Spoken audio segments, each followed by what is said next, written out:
Before we start today's episode, I want to plug a nonprofit that is very important to our guests. It is called FentCheck. They distribute fentanyl strips and Narcan to bars. The strips go in the bathroom so that people can test their drugs if they're doing them, and the Narcan goes behind the bar in case a patron accidentally overdoses on fentanyl. They are always looking for donations and volunteers in the Bay Area, Philadelphia, and New York, and you can check them out at www.fentcheck.org.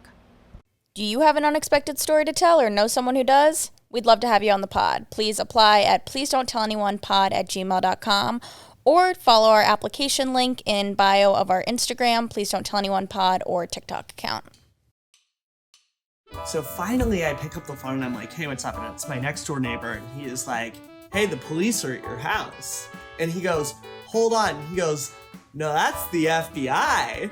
Hey, and thanks for coming back to Please Don't Tell Anyone. I'm Molly Clark, your host, and this is the podcast where you hear unexpected stories by ordinary people. I go in blind to all my interviews so that I can hear the story firsthand, just like you. Please don't tell anyone. I said, please don't tell anyone. Don't tell I said, them, please don't tell anyone. Please don't tell anyone. Don't tell I said, them, please don't tell anyone. I said, please don't tell anyone. Don't tell Begging, them, please don't tell anyone. Please don't tell anyone. My name is blank. We're going to leave that out. I'm 33. I'm from Seattle and now live in Oakland. 6 months after my 18th birthday, I got in a car accident that ended with me being criminally prosecuted. It changed the course of my life in unimaginable ways that still affect me to this day. Please don't tell anyone. I mean, right away that stood out to me, right? Because that's so raw. And at 18, that's very different than really any other age because you're at the most crucial point in your life of kind of this turning point. So when I read that, I didn't know what to think opening this chat today. I wasn't sure if I was going to see you in a wheelchair. I wasn't sure, like, if you were paralyzed. I wasn't sure if you were on the other side of it and, you know, someone else was affected. And so I'll just let you tell your story. I think to kind of like preface before the car accident, it's kind of important to know how things were for me growing up and everything like that. I grew up in an area of Seattle called Ballard. It's where most of like the commercial fishermen and longshoremen live. So you kind of have this situation where there's a lot of people living there who either grew up poor or grew up in families that were very low income working class in general. And they just kind of, you know, they caught a lucky break. They made a bunch of money. And then they had kids, and a lot of the habits, a lot of the things from their old lives have kind of carried over. So like, you know, I had friends that we were picking up for school in high school who we'd walk in and they'd be in a multi-million-dollar house and the mom would be doing lines of Coke and drinking Coors Light at 9 a.m. So it was this weird dynamic where it was an interesting mix of people. I grew up in an upper middle class family. My dad's a lawyer. My mom's a librarian. You know, we weren't ever super wealthy, but we had everything we needed growing up, and it was a pretty nice life. Did you have siblings? Yeah, I have one sister, and older. So, you know, she went off to high school. We were 4 years apart. She was graduating high school and I was going in. And when she was in high school, they sent her to like a all-girls private Catholic high school.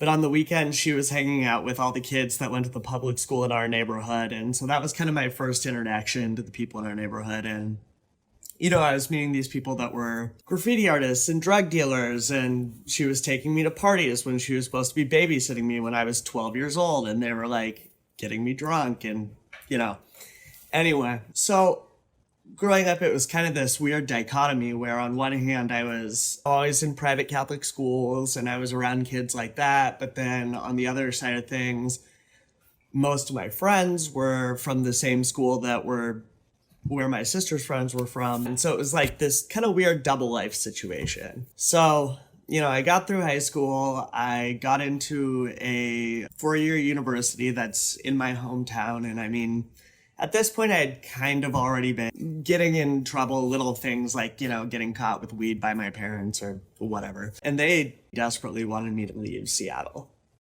And I just wanted to stay. All my friends were there. And I mean, part of that also goes back to the fact that very recently I found out that I'm actually on the autism spectrum.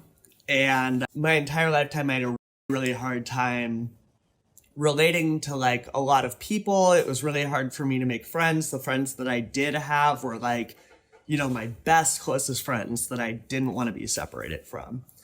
So I decided to stay. I go to college. That must have also been hard, by the way, not knowing you were on the autism spectrum that young and feeling different. And, you know, if only you had been diagnosed earlier, maybe that could have answered totally. some. The thing that was really like interesting about it is that like looking back, there were like these moments, you know, we'd be in a restaurant and I'd be like ordering food. My mom would be like, look at the waiter when you're ordering food. And I like hated eye contact and I never understood why I didn't like it. And it was just, yeah. And so, you know, so I decided I wanted to stay in Seattle. I wanted to be near my friends. So I go to this school and I kind of immediately, I'm from the area. A bunch of the other kids aren't. I know where to get things. So I kind of become like the go-to person to get drugs on campus and everything like that. And, All different kinds of drugs, not just weed. oh, yeah, which that'll come into the story later as Got well. it. But so I make this group of friends. We're like having a great time. At this point, I did not have a car. Well, I did have a car, but it was at my parents' house. They didn't think it was a great idea for me to have a car on campus at the college because I was staying on campus so that I could actually have a social life. So one night, my dad is down there and I was supposed to have a date that night. And so I asked my dad, can I borrow your car for the night I have a date? And he said, sure. And this is October of 2007. So he's like, yeah, take my car, whatever, like just bring it back tomorrow, it's fine. So I'm getting ready for my date and then I get a call and it's from her and she cancels the date. Whatever, I have the car for the night. So I call one of my friends that goes to another college in Seattle and asked him what he was doing. He went to a bigger public college and I said, what are you doing? He said, I'm going to a couple parties tonight, like whatever. And I said, cool, is it cool if I come over and hang out? And he said, sure. And so I asked a couple of my friends that I went to school with if they wanted to come with me, and they said, sure. And then a couple of friends from my old neighborhood called me and they said, hey, we're in the area. Do you want to hang out? And I said, sure. And so at this point, I had a full car. So it was me plus 4 people. We all piled into the car, Mazda Tribute, like an SUV. We go over to the college. I'm planning on sleeping there. So we start hanging out and then I drank, less than like a half of a 40. And before I drink anymore, one of my friends says to me, hey, I need to go home tonight. And so I just stopped drinking because if there's one thing that's been hammered into my head, it's that you don't drive drunk. Yeah. So I stopped drinking. I'm like, fine. We hang out for a little bit longer and then I like start thinking about it and I'm like, I don't really want to be like driving around at 3 a.m. So I'm like, hey, I'm just going to take everyone home now and then I'll come back here and we can hang out and party then. But for now, I need to like get everyone home and sober. So we all pile into the car. I decide that the first people I'm going to take home are the people from my old neighborhood because they're the furthest away. And then everyone else is pretty much sequentially like on the way back to the college. And so we get on the freeway, we get off the freeway, and we stop at McDonald's. My friend wanted a McFlurry. He's like eating his McFlurry. And we're all just kind of being like shitty teenagers. We're like yelling out the window at people and like just being idiots. And he tosses his McFlurry out the window at one point and it hits a car. And the car it hits is this car of this guy that is part of this group of kids in Ballard who are pretty much very well known for, number one, being gang related. Number two, they're like big Samoan guys that just like will show up at parties and just like knock people out. They've put people in the hospital. It's been like a big thing. And so he hits the car and I'm like, I look over, I see who it is, and I'm like, oh, fuck. So you knew this guy. You had encountered him before, the big Samoan guy. Yeah, and like we'd always been like fine with them because we were kind of the people that would just stand back and watch things happen at parties. But like, it's one of those things that if you do something that like causes a problem, then like all of a sudden it's a problem. Yeah, if you throw a McFlurry, it's gonna be a problem. Yeah. So hits his car, and so I'm like, ah, shit, and he's like yelling out the window, and I'm just like, oh god. So I take off, and he is racing and following us. So we get up to where like basically the first right turn is, and he is in the right lane, I'm in the left lane, and we're going, I mean, probably like 60 or 70 on a surface street. I slam on my brakes and I turn right, and he keeps going straight. And so we're like in the clear, we're good. We're like going down this side street. Everyone's happy. And I'm sure it's not like a calm car. I'm sure everyone was like going crazy. Like, yeah, like just losing it. We get up to this intersection, and it has a yield sign, and it's like midnight. I get up towards the yield sign. I look for headlights, and I don't see headlights either way. And so I keep going through the yield sign, and then this minivan comes right in front of me, no headlights on. I slam into the side of it, and that's the last thing I remember. And then I come to, and I like look around, the car is all fucked up. I like get out of the car, and you know, because my dad's a lawyer, first thing I do is I called him, and then I said, Dad, I got in a really bad accident, and I can't hear him, and I'm like trying to figure out what's going on, and I pull the phone away from my face, and it's covered in blood. Like, just everything is, yeah. Were you standing up? You had gotten yourself out of the vehicle.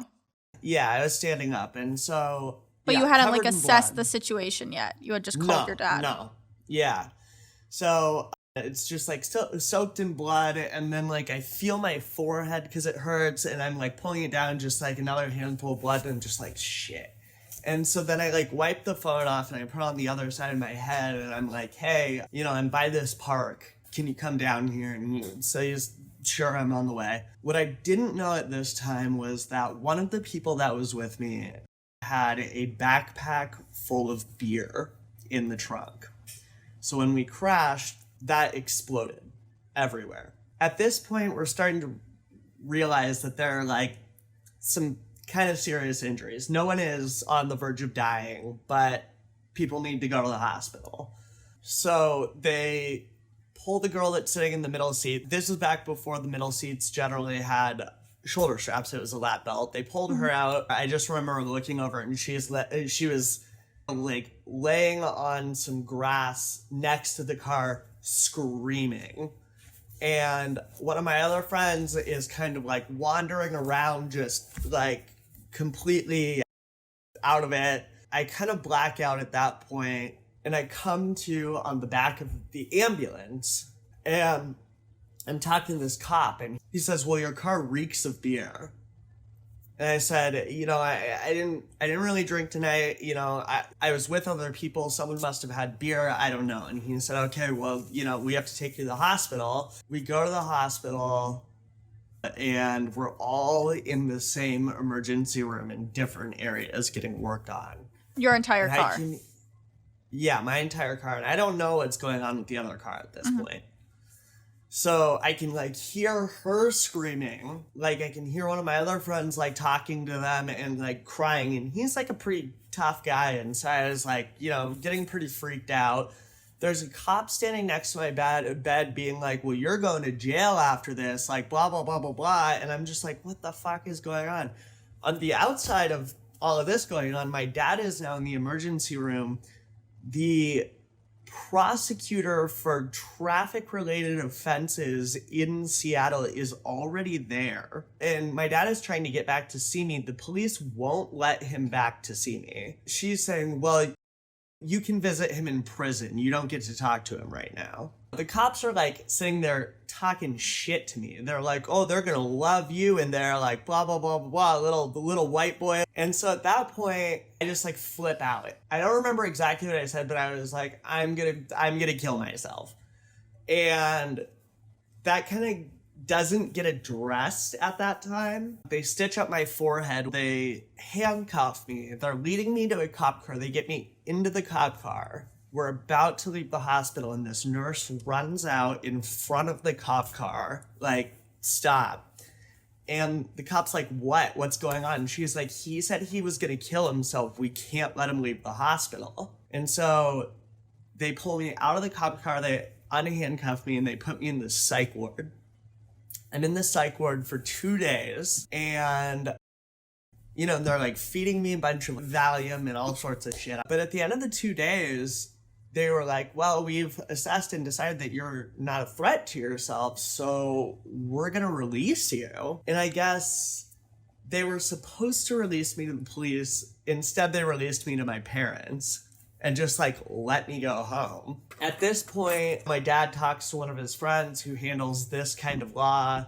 He's like, yeah, I'll handle the case, not free, but significantly cheaper than would have been. And he's like, but we have to see if they're going to charge this. We don't even know if it's going to get charged, whatever.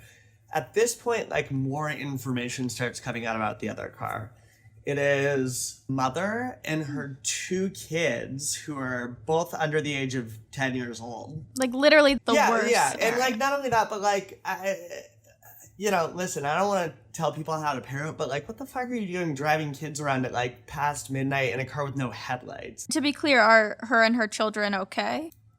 Yeah. One of the kids sustained like a little cut under their eye. No one was severely injured, no broken bones in that car. Okay. In my car, the person in the front seat broke his left collarbone. The person in the back seat on the right behind the passenger seat got a concussion. The girl in the middle seat broke 2 of her vertebrae. And the person behind me broke his arm because he put out his arm like that when we crashed and it broke. So pretty severe injuries. And so, I'm working with the insurance company. I'm saying, listen, I don't want you to fight them on this. I want you to compensate everyone fairly because this was an accident, but at the same time, like, these people deserve to have their needs taken care of. Almost a year goes by, and they have a year to file charges, and I think like 11 months went by, and I get a letter in the mail saying that they're filing charges. At this point, I'm 19. Them, people in your car or the other car? Oh, the state has decided to file charges. Like criminal charges. So I get this letter, but I'm still trying to maintain some normalcy in life. At this point, I have dropped out of college because I am now at this point having severe panic attacks all of the time. I can't get my homework done. I can't get anything done. I started going to community college at this point and was just like kind of trying to get general ed classes out of the way. Still hanging out with my friends. And this one night, like, me and my friends are out. We get back to my house. I had smoked some weed when we were at my house. My friend wanted to go see one of our other friends. I said, well, I can't drive. And he said, that's fine. I can drive. I'm fine to drive. I said, okay. So we got into my car, driving to my friend's house. He almost runs a red light, almost hits a cop. We get pulled over. When we get pulled over, they immediately arrest him because he apparently, like, they had him out of the car talking to him and he dropped like a bag of Xanax on the ground or something just ridiculous. And then they come to me and they're like, hey, we need to like see if you can drive, like, or do you have a license, everything like that. I was like, yeah, I have a license. I give it to them. They run it and they said, you have a warrant out for your arrest. And I said, what? And they said, yeah, you have a bench warrant out for your arrest. Sometimes when they file charges against someone, they put a warrant out so that if you have contact with the police, you go to jail. And so I get arrested, I go to jail, I get booked in. I have a bail hearing the next day. They set my bail at $250,000. Why? Because they had decided that between the original incident and the fact that I was still out doing shit, that I was a danger to the community. Then why didn't they come find you in that gap? If you're such a danger, why didn't they come get you? Well, because what it really came down to is that this specific prosecutor was trying to make her career and has since there have since been a lot of people that have come out and basically said the same thing that I will say, which is that the charges that I ended up with were incredibly overreaching. They were, she overcharged the hell out of it and basically put me in a position where I didn't have a choice. And she did the same thing to a lot of other people. So they set my bail at $250,000. I go back into jail, and they have basically a person that you talk to in jail that kind of assesses your mental health, how much of a danger you are to other inmates, things like that, and decides where you should be in the jail, whether someone needs to bail you out because you're not going to be safe there, things like that.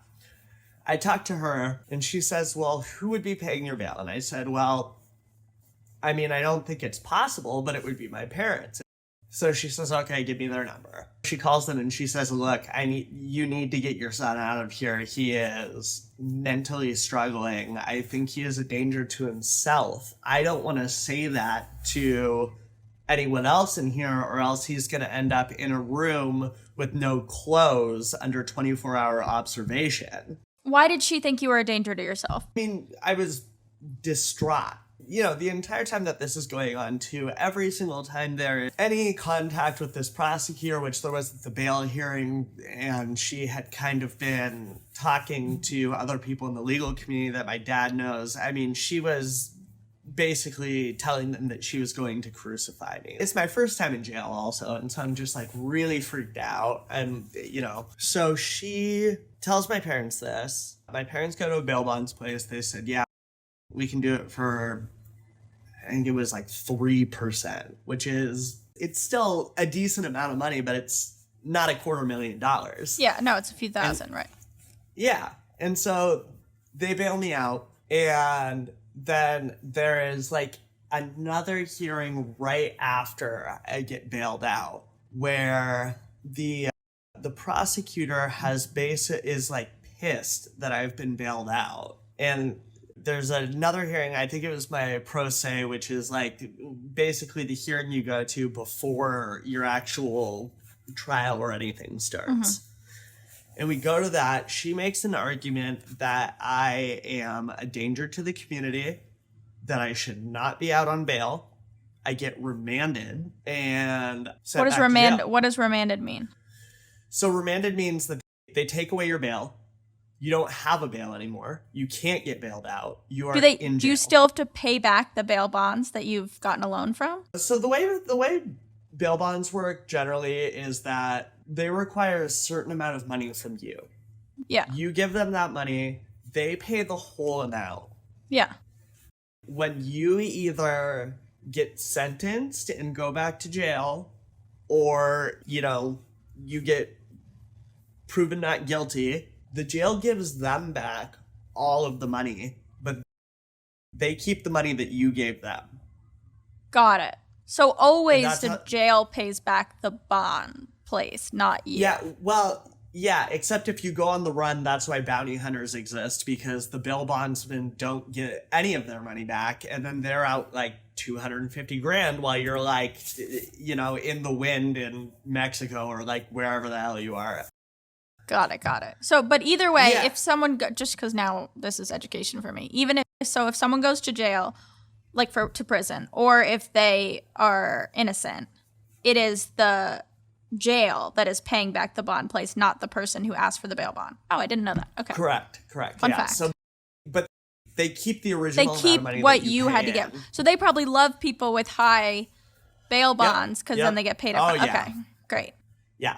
So I get remanded. They take me directly from the courtroom back to jail. A couple days after that, my attorney files a motion for me to be transferred to work release, and I have to go to a separate court hearing for that. I go to that court hearing, and at this point too, I should be clear, it's not clear exactly what my charges are. I was told I was being charged with a vehicular assault, but that was pretty much all I knew. So he files a motion for work release. I go back. We have this back and forth. The prosecutor is fighting it tooth and nail. The judge says this is an 18-year-old kid. He's never been in serious trouble before. Like, I think that's fine. But, there's a waiting list, so we don't know how long it's going to be. Then after that, like a couple months go by, and and you're in jail for this couple months. Yeah, I'm in jail, Oh my and I'm talking back and forth with my friends and my family on the phone, and I'm just kind of like getting into this routine where I'm like working out and I'm learning how to make decent tasting food out of like commissary items, so you can get money on your account when you're in jail, and you can buy chips and like summer sausages and all sorts of stuff like that. And then there are like different things you can do with them to like make things that kind of taste like tamales or burritos or like whatever. And so my lawyer then, gets a hold of the jail, says, I need to meet with my client. They call me down. I go into a room with him, and he says, okay, so this is what we're looking at. He said, you're being charged with vehicular assault by intoxication, which is a Class B violent felony. You're going to have a strike on your record. And basically what the prosecutor has said is that you can either agree to take this one count, or she will charge you with 7 counts for every single person in the car that is not you. And she will go after the maximum penalty, which is 7 years in prison. I'm like looking at him, so am I going to have to go to prison? What's going on? And he said, well, the mandatory minimum for this is 1 year. And if it's anything that is a year or less, you are in county jail. If it's anything from a year and a day You're going past to prison. that, you're going to prison. And I said, okay. And he said, we're going to try it for a year. I said, okay. And this was with the first deal. Yes. So basically, another 2 months go by. I get accepted into work release. And work release is basically you sleep in jail, and then you go out during the day, you look for a job, and then you come back at night and you go back to jail. I find a job fairly quickly because at this point I had been working at a friend of my dad's law firm as like a file clerk already. And so I called him, and he was like, yeah, it's fine. Like, you can come back and work here. So then I'm out like 5 days a week for like 4 or 5 hours a day at this law firm, like doing filing. And then once I'm done, I take the bus back to jail. I do that.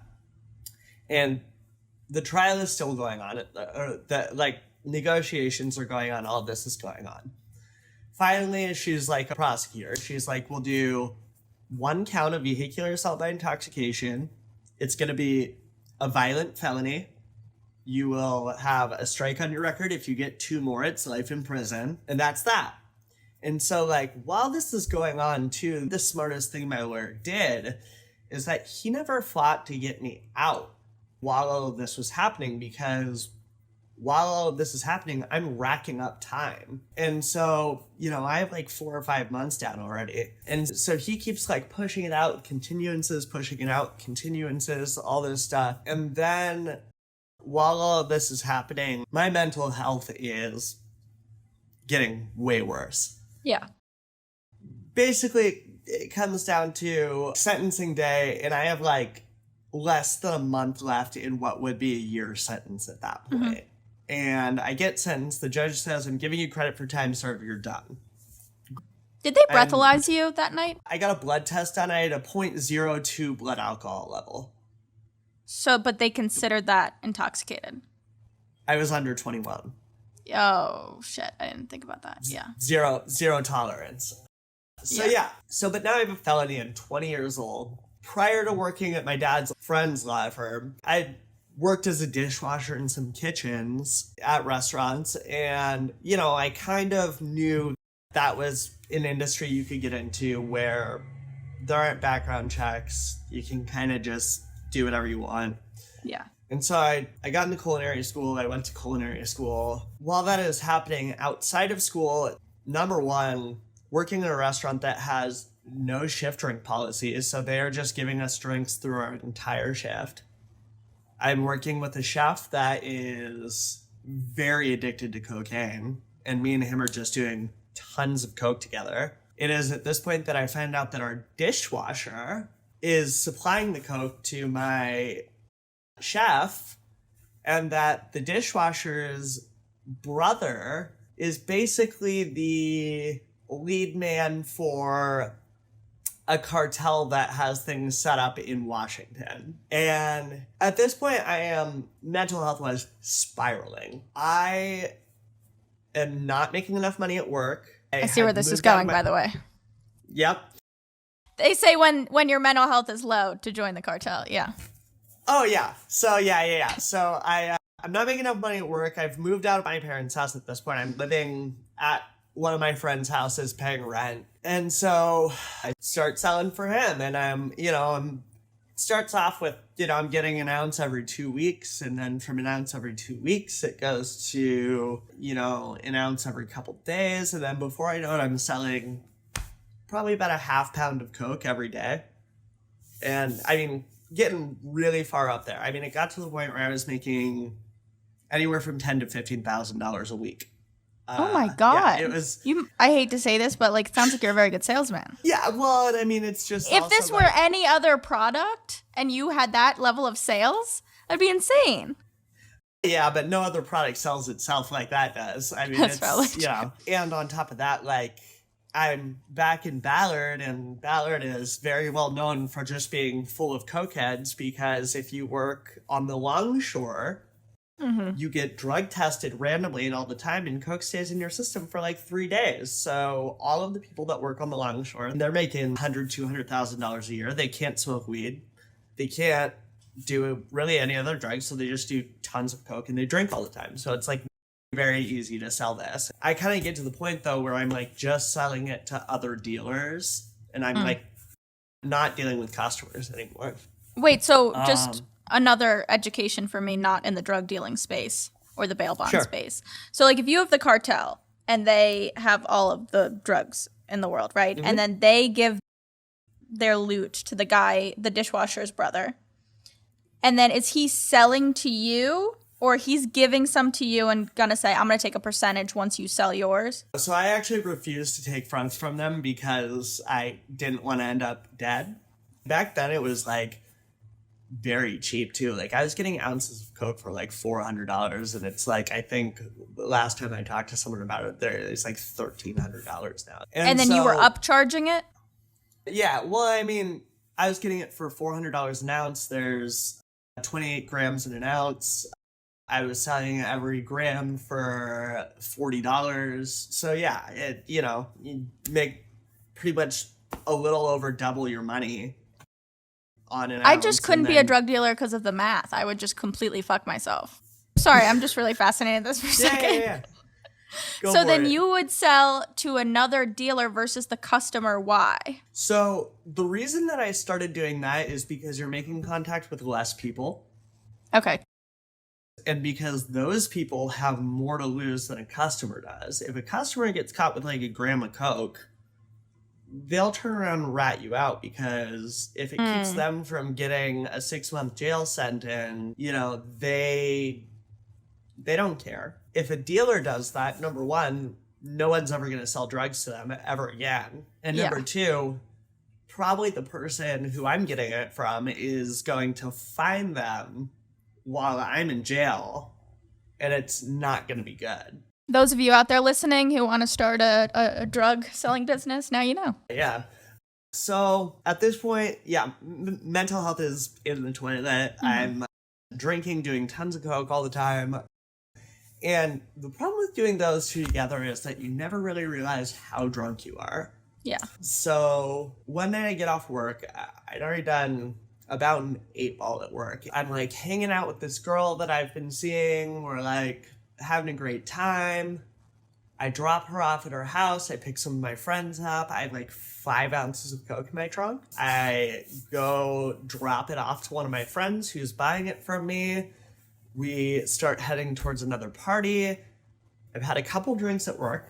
Didn't really think I was drunk. We're headed down to this party. I had a tail light out. I get pulled over. Cop walks up to the car. It is the cop who arrested me on the back of the ambulance at the car accident. Oh my God. So he's like, yeah, I recognize you. And I'm just fuck. like, okay, here goes. And so he's like talking to everyone else in the car, and he's like, has he been drinking? And everyone's like, no. And he's like, well, I want you to submit to a roadside sobriety test. Had he done a speed gun on how fast you were going, or he just said reckless drive? Okay. Nope. He had a suspicion I was drinking. He, after the last thing, just wasn't willing to let me go. Yeah. He takes me down to the police station. He sits me down and he said, okay, well, here's the deal. Because of the stipulations of your last case in your probation, you are not allowed to deny a breathalyzer. So you can either do this breathalyzer or I will take you to the hospital right now and we'll get your blood drawn. And I knew that if I got my blood drawn, it was going to be a way bigger issue than drinking because I'd been doing a shitload of coke. And so I said, okay.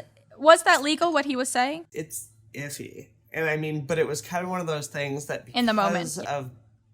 And because of my previous charge, it's one of those things that there are a lot of judges that whether what he was doing was illegal or not, they wouldn't care. They wouldn't throw out the case based on that. So I do the breathalyzer test and I blow a .24. I am 3 times the legal limit. You hate to see it. Yeah. So I go to jail. This time I go to my first court date for bail setting. No bail. They're like, nope, you're not getting out. Sorry. I had enough money where I could hire my own lawyer. And when it comes to criminal lawyers, they don't really care if you're paying them in 20s or a bank transfer. Like, as long as the money is there, they're just like, whatever. So I hire this guy who's like a very, very good lawyer. And not that it matters, but you had gotten that much money from drug dealing, correct? Yeah. So you're paying him with drug dealing money. Yes. Just kind of funny. Very common, actually. Like, way more common than people would like to believe. But yeah. So he comes to visit me for my first lawyer visit, and he sits down and he says, okay, well, we have an issue here. And I said, what's the issue? And he said, well, because of your previous charge, you're looking at a felony DUI. And I said, huh? And he said, yeah, it's a felony DUI, so that means that it's a mandatory minimum of 1 year and a day in prison. And I said, okay, well, don't want to do that. And he said, okay, well, we'll see what we can do. And so he goes back and forth with the prosecutor, gets it down to 1 count of DUI, 1 count of reckless driving, year in jail. And I mean, at this point, I was 21 going on 22. So I'd been out for 7-8 months at this point. I go back in for another year. And while I am in there, a couple things happen. Number one, the OxyContin epidemic really hit Seattle hard. A lot of my friends started getting addicted. People were now dealing in heroin and all sorts of things. Things had gotten a lot more serious. And while all that's going on, I need to make a change. I don't know what that change is, but I need to do something. So the year goes by. I did the majority of it in general population. I did get in work release again towards the end by filing a bunch of motions and getting myself into it. I get out, pretty much right after I get out, I'm with one of my friends when he gets murdered during a drug deal gone bad. I'm in the car when it happens. What? Yeah, it was real bad. Was he shot? Yeah, and I was like, I'm pretty lucky I didn't get hit because of where he was shot, but I got some of the spray. Oh my god, that's literally a story in itself. Holy shit. Pretty traumatizing. So that happens. A couple other things happen that are similar. I have a few friends overdose and die. I have another friend that gets shot 7 times. And while I'm not to the same degree I was before, I'm still wrapped up in the drug business at this point. I'm mostly just kind of middlemaning stuff where I'm connecting people together and then they're giving me $100 here and there, whatever. Yeah. And I'm working in another restaurant and I'm I gotta get out of here. And so at this point, I've family down here. So I called them. I said, hey, I need to leave Seattle. They said, okay, you can come down here and stay on our couch there in San Francisco at the time. I go down and stay with them. I get on my feet. Everything is fine. I get a job in a kitchen. I'm working in kitchens. I get to a point with my culinary career where I am working in Michelin-rated restaurants. I take over as head chef of a catering company. Everything was going great. Oh my God, that's sick. Yeah, like, it was great. I was like, but like at the same time, the food industry is not a good place to be if you're like trying to turn your life around and be like a productive member of society, so to speak. And so like I'm still drinking, I'm still doing a bunch of drugs. And it kind of gets to a point where like my mental health hit like an all-time low. I start seeing a therapist. I get things back together. And then I'm like dating someone. Her and I are having serious problems because I'm like at work all the time and we're like getting in fights all the time. And so finally I just decided I'm going to move out of our apartment. I'm breaking up with her and I'm going to move to Oakland. It's cheaper. I'm going to move over there. So I move over here. I move into my first place. I lived there for like a year or two. Nothing interesting really happens. And I'm like still in restaurants. Move to another place, meet a new girl, we move in together, little time goes by. She has a psychotic break one night because she was unmedicated bipolar disorder, stabs me in the face with a broken wine glass, which, if you can see that scar.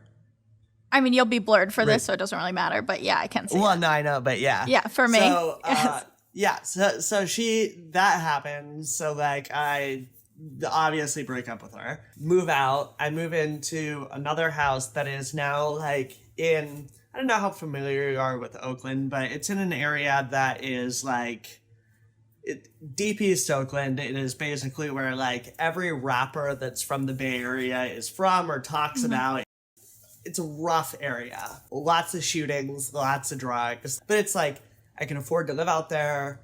And so I move in, I start becoming friends with a lot of the neighbors, and, you know, most of them are like selling drugs or like doing other things. And one of them actually ends up moving into the basement room in this house that I'm renting. And we're like hanging out all the time and hanging out with everyone in the neighborhood. We're like just kind of like doing like hood rat shit all the time, you know, just like sitting on the porch drinking beer, just lighting fireworks, selling little bits of drugs here and there, whatever. And I'm like starting to get back into this pattern again, and I'm just like, shit.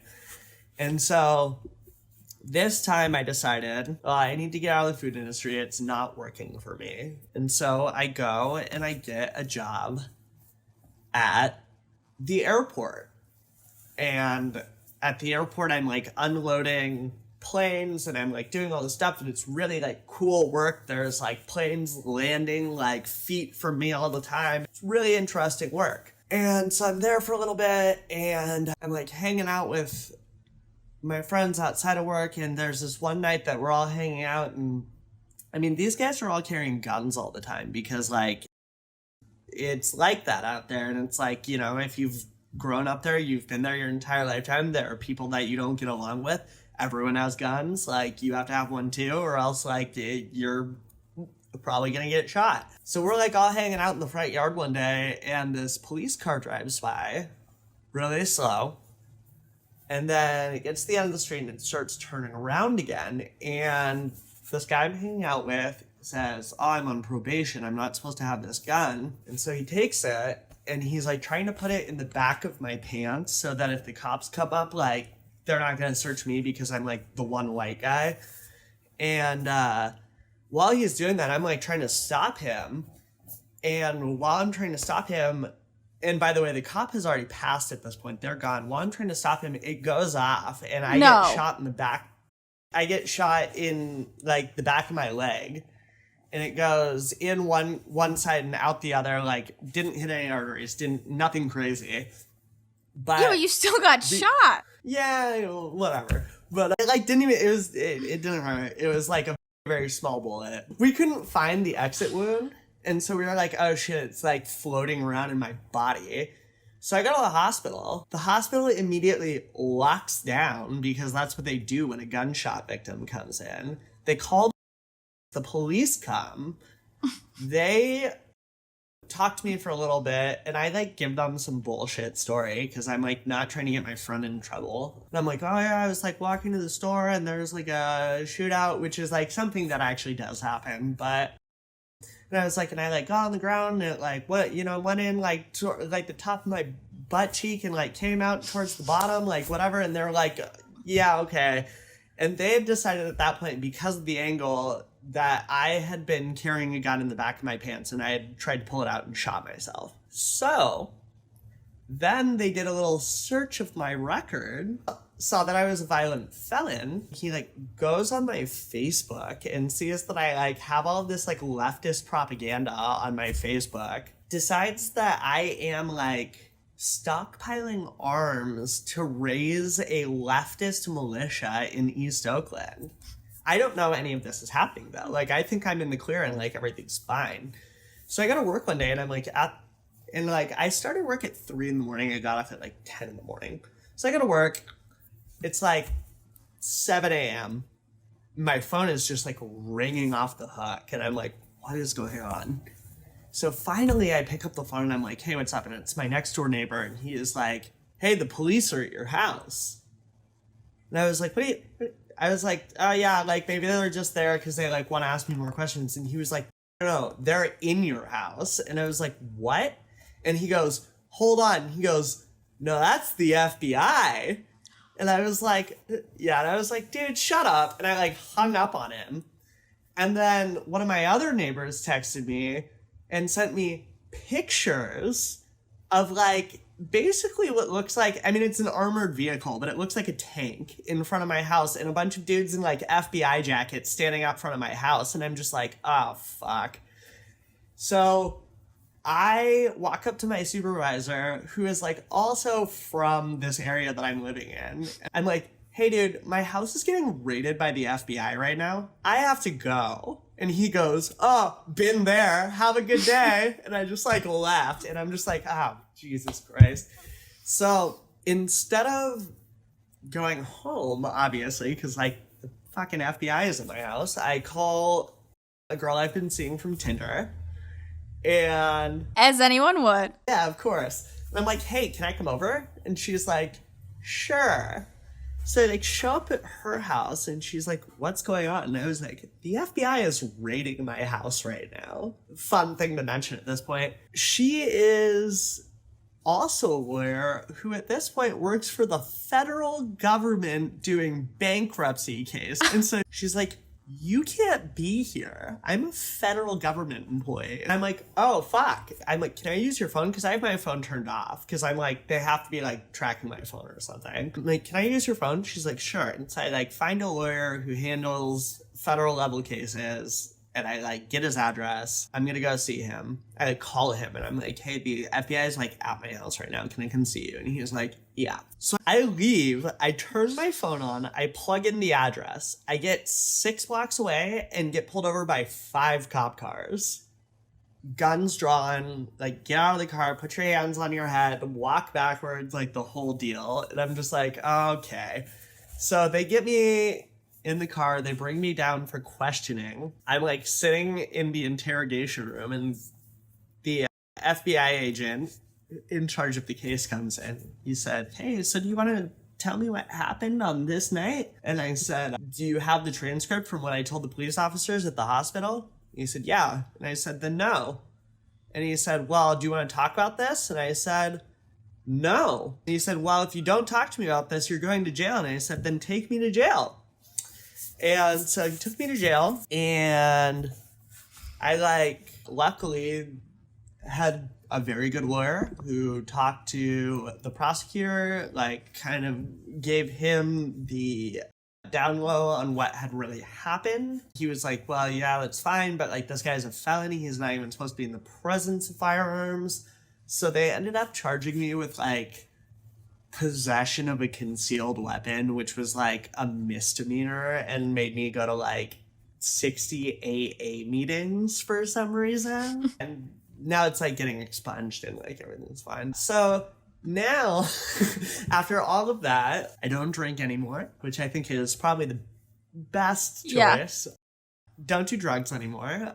And I'm actually in school to be a medical tech. I'm not going to say what kind because I think I'm going to have enough of an issue with the licensing board already. I don't want them finding this podcast. It's been a pretty interesting last, 15 years. How long have you been sober for? When did the FBI stuff happen? That happened in 2020, so I've been sober for about 2 years.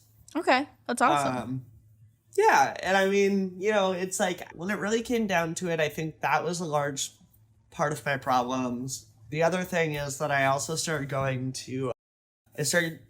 EMDR, which as I kind of got into things more, I realized that a lot of, what I was doing and the way I was acting and, the fact that I, kept coming back to the same activities and kept, hanging out with the same people, it was, all PTSD based. It was totally. Because it was mental health is great. I actually got on the correct medications, and I'm kind of at the point now where the depression side of things isn't really an issue, and I've learned enough coping mechanisms where I don't really need anxiety medication. I'm able to lead a pretty normal life now, and you stayed in Oakland. Yeah, so now I live in a different part of Oakland. I actually live right next to the lake, right near downtown. It's a really pretty area. It's a different kind of neighbors, different kind of activities happening. I think I'm probably gonna stay here forever, and dating a wonderful woman, and I think the thing that I kind of took away from everything at the end of the day was that I do think that with the first incident, there are a lot of things that were unfair, and there were a lot of things that put me at a huge disadvantage in my life. I am definitely someone who pushes very hard for prison reform and for, just kind of a rehaul of the justice system because it's obviously not working. But I think more than that, the thing that has been most important for me that I've taken away from all of this is that taking care of your mental health is so important. I think the majority of everything after that could have been avoided if, number one, I had someone identify what was going on with me. And number two, if I had then, poured myself completely into that, I don't think I would have had to deal with any of that other stuff. For me, that's kind of been the kind of light bulb moment from all of this. I don't know if you know my last question, but what is your favorite food spot? So if I could do two. Please, go for it. I'd like to. Okay, so one is in San Francisco, one is in Oakland, and it's to cover both price ranges. So in San Francisco, my favorite place it's called Lazy Bear. It's a Michelin-rated restaurant, course menu. It's incredible. It's in the Michelin. And you're a real foodie, so this is great. Yeah. Yeah, so it's I think around $250 a person, but it's literally the best meal I've ever had in my entire lifetime. So that's my first recommendation. What's your order at that first place, or is it prefix? It's prefix. It's a set menu. The second place is in Oakland, and it is right by my old house, and it is called Taqueria El Paisa. That's because another one opened up and their business wasn't under that name, and so they had to change their business name to some weird iteration. It's hilarious. But anyway, and at that place, I would recommend getting the Al Pastor tacos or the shrimp tacos are pretty good too.